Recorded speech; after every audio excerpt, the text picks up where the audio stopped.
Why your brain deletes your childhood. You survived years of your own life that you will never remember. Think back. Your first steps. Your first word. The day your parents carried you home to a crib you slept in for 2 years. Nothing.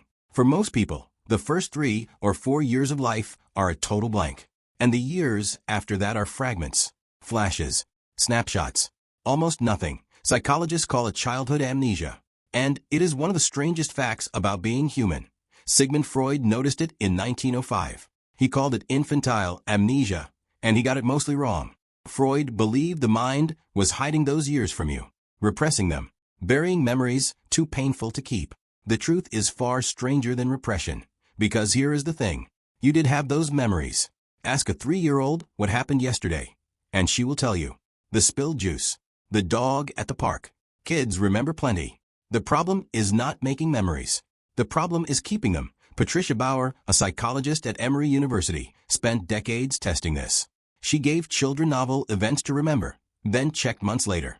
The children remembered vividly, but when she checked again years later, something disturbing appeared. The forgetting curve of a child is a cliff at age 7. Kids could recall about 72% of events from when they were 3. By age 8 or 9, that number drops to about 35%. One more year of life erased more than half of what was left. The memories were not hidden. They were dissolving. Oh, why would a brain do that? Part of the answer is hardware. Deep inside your skull sits the hippocampus, the brain's memory archivist. In a baby, the hippocampus is unfinished. It is still under construction until around age 2 to 4. Storing a memory in an infant hippocampus is like saving a file on a computer with no hard drive.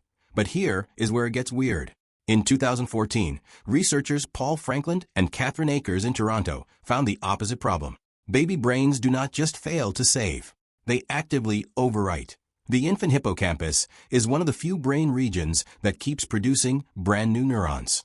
Hundreds every day. Franklin's team showed that all this new growth physically disrupts old circuits. New neurons shove into the network, and old memories get scrambled.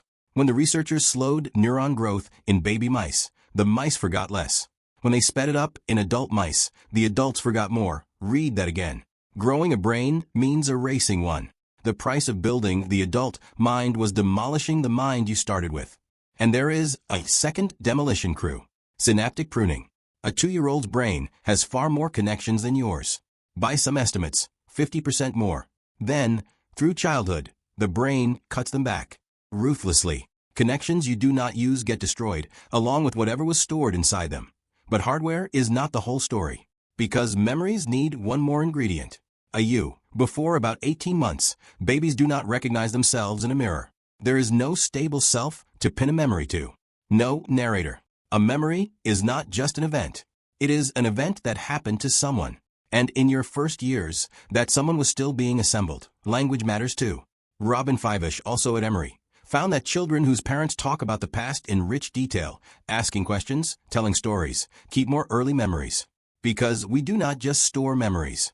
We rehearse them in words. And a child with few words has no good way to save the day. Picture the 3-year-old you. The hippocampus was unfinished.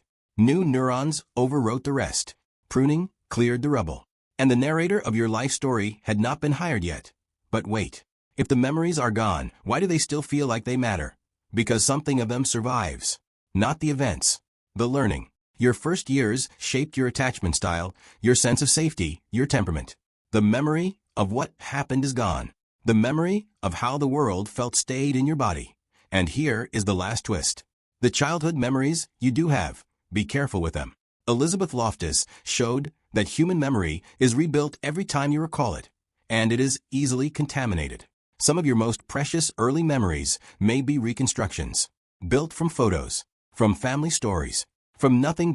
Who were you really, before you could remember? Maybe childhood amnesia is not a glitch. Maybe it is the cost of the greatest construction project in the known universe. Your brain did not lose your childhood. Your brain was your childhood. Then it tore down the scaffolding and built the person hearing these words. You will never remember those years. But every one of them is still in you. Not as pictures. As you.